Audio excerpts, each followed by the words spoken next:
Well, hey there, Northwest District. It was great to be with you at District Conference just a few weeks ago. And if you were digging through that binder a little bit, you may have noticed the names of some missionaries that have been sent out from our district. And among those names are Jeff and Carrie Jo Cain, who have been serving in Sierra Leone.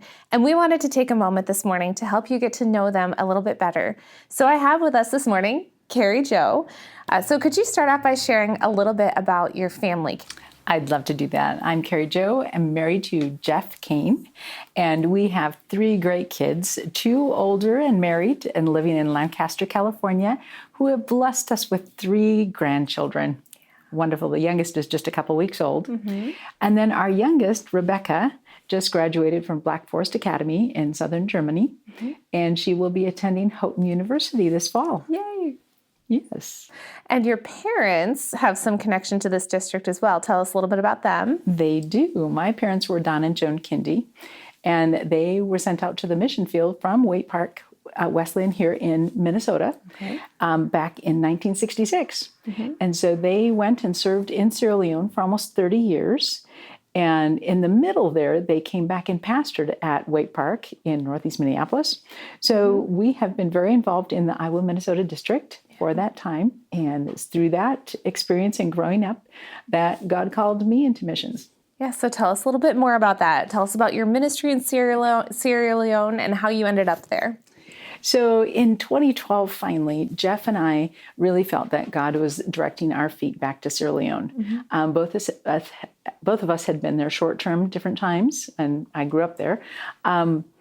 So we began exploring that, and by 2014, we're set to go with Global Partners, and we're going to be serving at Kamakui Wesleyan Hospital. Mm-hmm. But 2014, if you recall, something very unexpected happened, and this huge Ebola epidemic hit Liberia, Sierra Leone, and Guinea, and so that altered our plans. And instead, I was asked to go and serve with World Hope International. So I was loaned from Global Partners to World Hope and working with health and help fighting the Ebola epidemic as an infection specialist. Mm-hmm. And then working alongside incredible partners like UNICEF and WHO, fighting the epidemic and creating Ebola community care centers in Bombali district, which is where the Wesleyan Church of Sierra Leone is basically headquartered and kind of the strongest.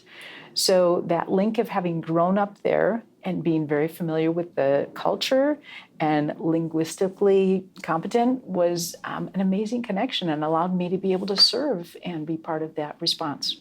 So tell us more about some of those programs that you were involved with, things like Helping Babies Breathe and CHAMPS. Over the years following the epidemic, we really thought we'd be working more at Kamakui Wesleyan Hospital, but realizing that the infrastructure of the whole health community had really been devastated, I was asked to keep supporting and developing part of the whole on the national level. So I helped develop neonatal resuscitation, but at the village level through a program called Helping Babies Breathe. And it's a global program, but being able to bring that into Sierra Leone and into 3 districts was just amazing. And again, it's God's orchestration of these experiences over the years, but being able to bring them and adjust them to the Sierra Leone setting and get them accepted and part of now the curriculum in Sierra Leone has just been a huge in changing the outcomes of birth in the village setting and at the community level. Yeah, and tell us a little bit more about CHAMPS, because I was so struck by that program and just the incredible ministry that is, not just in research, but in practical tools too. Thanks. CHAMPS is Child Health and Mortality Prevention Surveillance, and it is a program in 9 countries studying the cause of death in children under 5 and stillborn. And Sierra Leone has some of the highest rates in the world still, despite all we've done over the years. And again, because of those connections through the epidemic and subsequent years, I was asked to be part of exploring bringing that into Sierra Leone. And this is nothing, I'm a nurse, but be able to use by God, bring this in and be part of this. So in Bombali district, we were a key catchment for this research and looking at through very excellent sources how to know why children were really dying, despite what we thought we knew. Right. And the results are incredible because they're helping us change now and do data to action to address those things. And one of those is education and community awareness, also changing some of our practices in what we do So the results are amazing. It's still ongoing, but I was able to be part of that for about 5 years and develop the team and be able to turn it over. Well, now your ministry is shifting in a different way. So why don't you tell us a little bit about your new role with the Global Partners Health Network and how the Northwest District can be part of that work?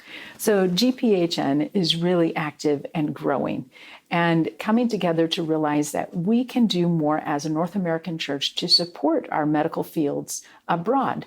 But part of that is understanding what's happening in those fields. Right. How is the work going? Who do we connect with? How do we do that? So Dr. Scott Addison asked me if I'd consider coming alongside and doing that part of it, connecting with the fields and developing partnerships from the field side. So what do they really need? And how can we as the North American church come alongside and do that? Is it financially? Is it prayer? Is it education? Is it going and serving? What does that look like? And it will look different in all the different fields. So I've even been learning about fields that I didn't really know we had work in. And so understanding what that is, and that's going to be my role. So I get to be based here in the U.S. for a few years, which is a great thing with grandchildren and a child going to college, or a young lady going to college. But get to connect with the medical fields all across the world that the Wesleyan Church has medical work in. And through that medical work, amplifying the work of the church of spreading the news of the gospel. And I'm really excited about being able to do that. Well, if you would like to receive updates from Jeff and Carrie Jo on their ministry, we'll include a link to sign up for their newsletter. You can also sign up to receive updates from the Global Partners Health Network so that you can be in the know about what is going on through the work of medical missions all around the world. Thank you, Carrie Jo. And I would love to come and visit and speak to any groups as available. Yes, Jeff and Carrie Jo are very good at driving, so the Northwest District size is not an intimidating factor. So if you would like to have the Cains come to your church, please reach out. I'm sure they would love to have you. Thanks. Thanks again.